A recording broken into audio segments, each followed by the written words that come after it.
Hi friends, welcome to Kavita's Kitchen. இன்னைக்கு நம்ம சர்க்கரை பொங்கல் ரெசிபி தான் பார்க்க போறோம். வாங்க எப்படி செய்யறதுன்னு பார்க்கலாம்.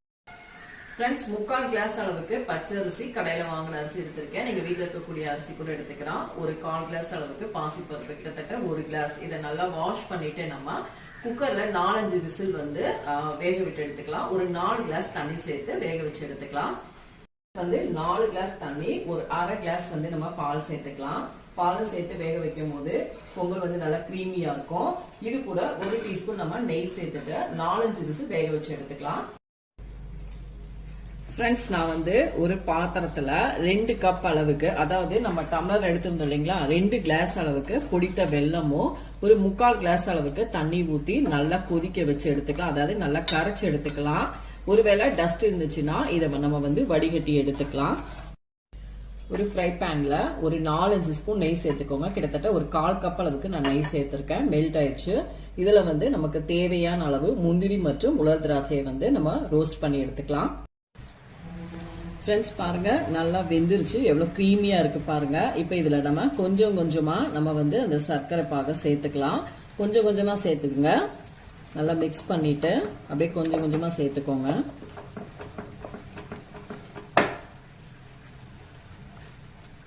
கம்ப்ளீட்டா மிக்ஸ் பண்ணிக்கோங்க.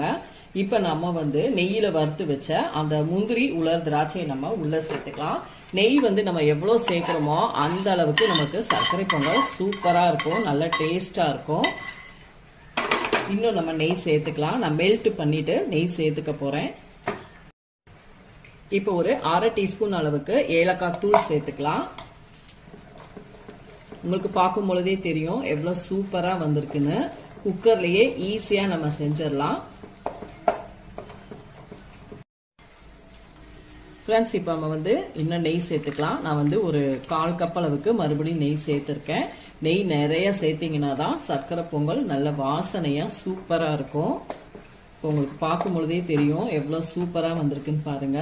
இன்னும் கொஞ்ச நேரம் ஆயிடுச்சுன்னா நமக்கு நல்லா அது அப்படியே கெட்டி ஆயிரும். எவ்வளவு நேரம் ஆனாலும் பொங்கல் வந்து நல்லா சூப்பரா டேஸ்டா கிரீமியா இருக்கும்.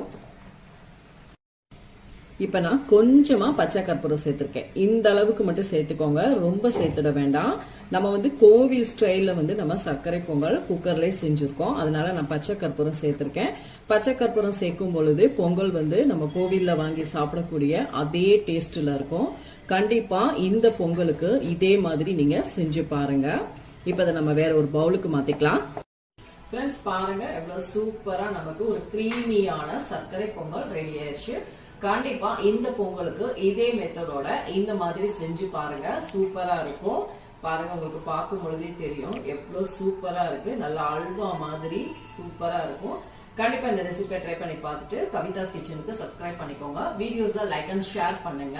கூடவே ஹைப்ங்கிற பட்டனையும் பிரஸ் பண்ணுங்க. அப்பதான் நம்ம வீடியோஸ் மேலும் மேலும் ரீச் ஆகும். அனைவருக்கும் இனிய பொங்கல் நல்வாழ்த்துக்கள். அடுத்த வீடியோல உங்களை சந்திக்கிறேன்.